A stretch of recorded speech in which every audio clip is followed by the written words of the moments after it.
The time foreordained unto the peoples and kindreds of the earth is now come. The earth is but one country, and mankind its citizens. His name was Baha'u'Llah, and his growing influence is the great untold story of our times. I am the royal falcon on the arm of the Almighty. I unfold the drooping wing of every broken bird and started on its flight. His given name was Mirza Hussein Ali. He was born in Persia in 1817 and spent his youth in the pastoral countryside of Nur. The son of a nobleman of great wealth.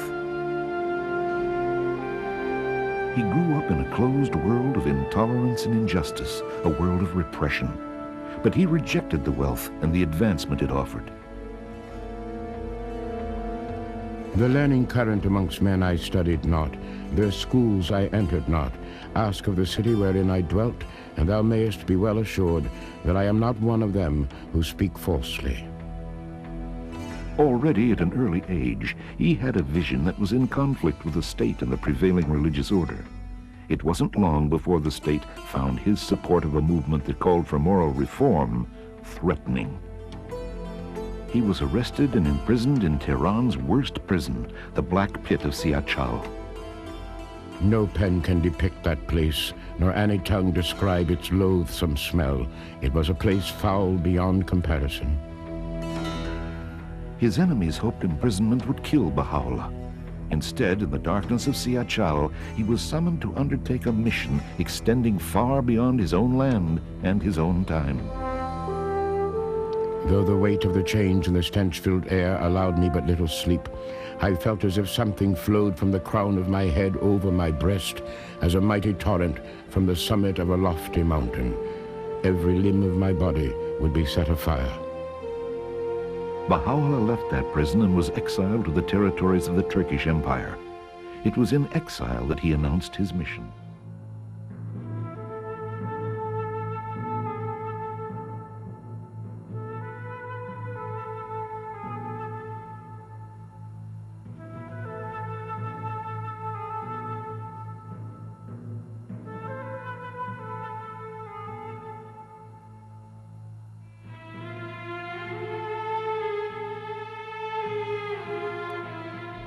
Baha'u'llah reaffirmed that message even as he was exiled to the empire's most remote and desolate prison in Akka, a port city on the north coast of Palestine in the Holy Land. This was the end of the world, and his imprisonment was meant to silence him forever. Know that though my body be beneath the swords of my foes, and my limbs be beset with incalculable afflictions, yet my spirit is filled with a gladness with which all the joys of the earth can never compare. From his prison cell in exile, Baha'u'llah sent letters to the kings and rulers of the 19th century world. These letters are among the most remarkable documents in religious history. He called upon the leaders to join in a process of global consultation that would lay the foundations of the world's great peace. Should any king take up arms against another, all should unitedly arise and prevent him. He challenged the revelations of Baha'u'llah, which appear in several thousand tablets and books, reveal how humankind can live in a global society. The prisoner of Akka called for the abandonment of all forms of prejudice and for his federation. He said that true religion is in harmony with reason and the pursuit of scientific knowledge. He wrote that it was the responsibility of each individual to independently search for truth.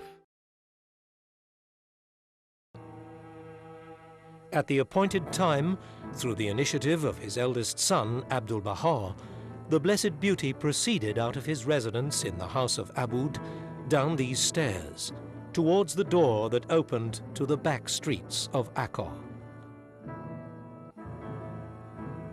In kingly manner, he entered the waiting carriage, which took him through the narrow streets of Akka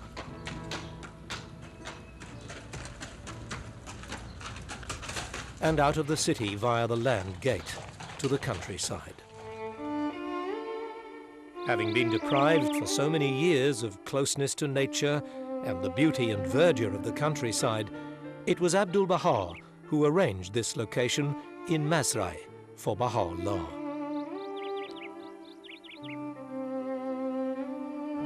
During his sojourn here, Baha'u'llah visited a beautiful spot in close proximity to Akkor, which he called the Garden of Rezvan. In 1879, Baha'u'llah moved from Mazrai to the mansion of Bahji, where he lived for the remaining 13 years of his life, passing away in 1892. It was in this delightful place that the grandeur and majesty of Baha'u'llah were manifested to friend and foe alike. Well over a century later, the mansion and its surroundings may be seen in their full glory. It was during this period that Baha'u'llah revealed tablets to certain individuals. In 1890, Edward Granville Brown, a brilliant Cambridge scholar specializing in Middle East studies, visited Baha'u'llah. Brown came to Bahji, then Baha'u'llah's country home, now restored as a holy place and the center of one of the world's fastest-growing religious faiths.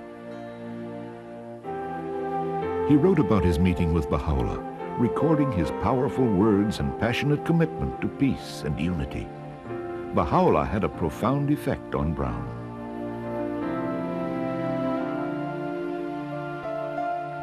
He was a wondrous and venerable figure.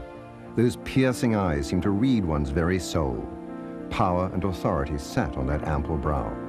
No need to ask in whose presence I stood, as I bowed myself before one who is the object of a devotion and love which kings might envy and emperors sigh for in vain. Thou hast come to see a prisoner and an exile. We desire but the good of the world, yet they deem us a stirrer up of strife and sedition worthy of bondage. All nations should become one in faith and all men brothers. The bonds of affection and unity should be strengthened. Diversity of religion should cease and differences in races be annulled. So it shall be. These fruitless strifes, these ruinous wars shall pass away, and the most great peace will come.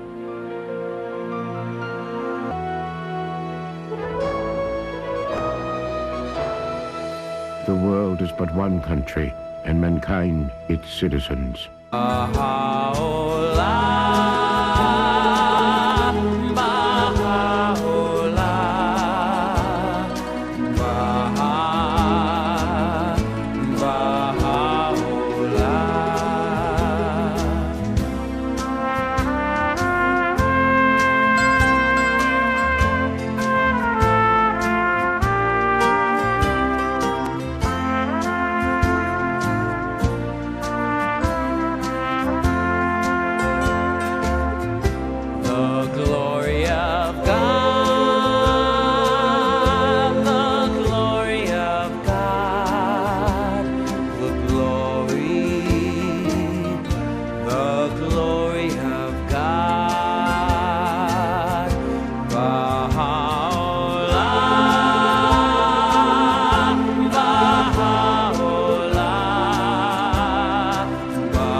'44 production.